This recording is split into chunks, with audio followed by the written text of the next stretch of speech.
Anda sebagai seorang pengusaha, pastinya saya pun sangat pusing sekali ketika menghadapi 3 hal dalam bisnis ya. Yang pertama adalah ketika pengunjung saya itu sepi ya, ketika pembeli saya sepi gitu ya. Pas ngeliat laporan, ini gimana ini kan, omset kok segini, kok pembelinya dikit banget gitu kan. Nah, ini pusing banget teman-teman ya. Yang kedua adalah ketika omsetnya kecil ya. Kalau tadi bicara masalah pengunjung ataupun pembeli, maka yang kedua adalah ketika omsetnya kecil. Pas ngeliat laporan keuangan, oh ini gimana sih, kerja gak sih orang-orang gitu kan, kok omsetnya kayak gini sih. Itulah pusing banget pada akhirnya gitu. Mungkin Anda pun mengalami hal tersebut gitu ya.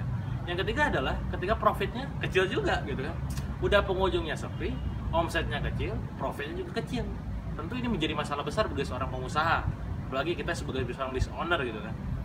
Cuman masalah yang sebenarnya adalah bukan itu gitu. Bagi sebagian orang memang itu masalah besar ya. Sampai dulu pun ketika saya belum tahu ilmunya, ini akan menjadi masalah sangat besar. Tapi ada satu hal yang sangat kita harus pikirkan yang lebih penting dari 3 hal ini. Apakah itu? Apakah market? Apakah buyer? Apakah omset? Apakah profit? Sayangnya bukan itu gitu. Satu hal yang saya maksud adalah cash ya. Sekali lagi cash, uang ya, uangnya itu sendiri gitu. Banyak orang belum bisa membedakan apa itu profit, apa itu omset, apa itu cash. Banyak orang bangga ketika omsetnya besar tapi profitnya kecil. Mereka juga bangga dengan profit yang sangat besar. Sayangnya ketika dicek laporan keuangannya, cashnya nggak ada. Ya, cash adalah segalanya.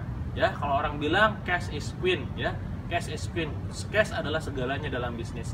Cash ibaratnya seperti darah dalam bisnis. Nggak punya cash, bisnis kita mati gitu.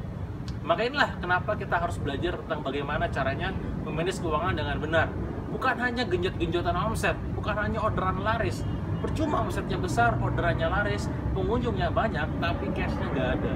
Itu akan membuat kita tidak bergairah dalam bisnis.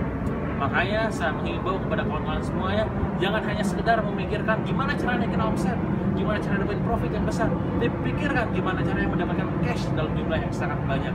Ya.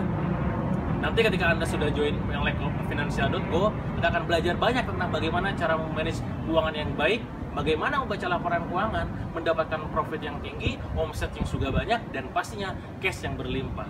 Dan ini semua akan Anda pelajari ketika Anda join di financial.go. Mungkin itu saja tips dari saya kali ini. Terima kasih dan sukses selalu untuk Anda.